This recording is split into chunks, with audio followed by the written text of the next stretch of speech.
everyone! Welcome back again sa ating TikTok at bibigyan ko na naman kayo ng financial tips para sa video na ito.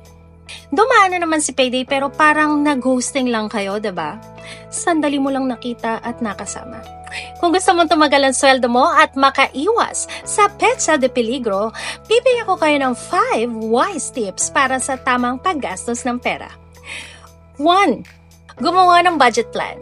Kung walang plano, goodbye pera agad. Ilista mo ang income at expenses mo. Gumamit ng budgeting apps o simpleng notebook para alam mo kung saan napupunta ang pera mo. Sundin ninyo ang 50-30-20 rule. 50% para sa needs, 30% para sa wants, at 20% naman para sa savings. Tip number 2, needs versus wants. Siyempre, tanungin nyo muna yung sarili nyo bago kayo bumili. Kailangan ko ba to? Kung hindi, i-hold mo na lang muna yan, bes. Hindi ka naman mauubusan ng promo, no? Pero, syempre, kada bili mo, kaka-shopping mo, baka maubusan ka ng pera. So, bago ka bumili, tanungin mo na ang sarili, kailangan ko ba to o trip ko lang? Maghintay muna kayo ng 24 hours bago bili ng gusto nyo. Kung gusto pa ba siya kinabukasan, tsaka mo siguro bilhin. Tip number 3, iwas sa impulse buying.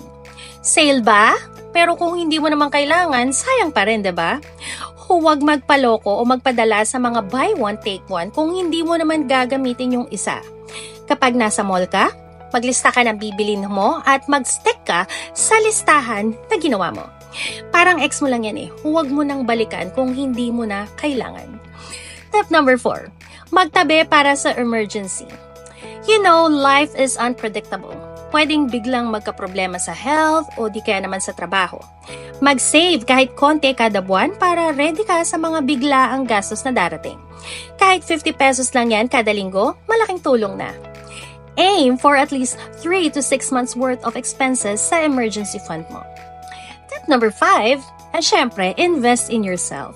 Hindi lang gastos ang mahalaga. Siyempre, mahalaga rin na mag-invest ka sa skills at knowledge mo. You can take online courses or attend workshops o kahit simpleng pagbabasa ng mga financial tips or panunood sa mga videos ko. Tandaan po ninyo, the more you learn, the more you will earn. Alam niyo po, ang pera madaling gastusin pero mahirap kitain. Kaya maging wise o smart sa paggastos po tayo. Remember, save now, enjoy later.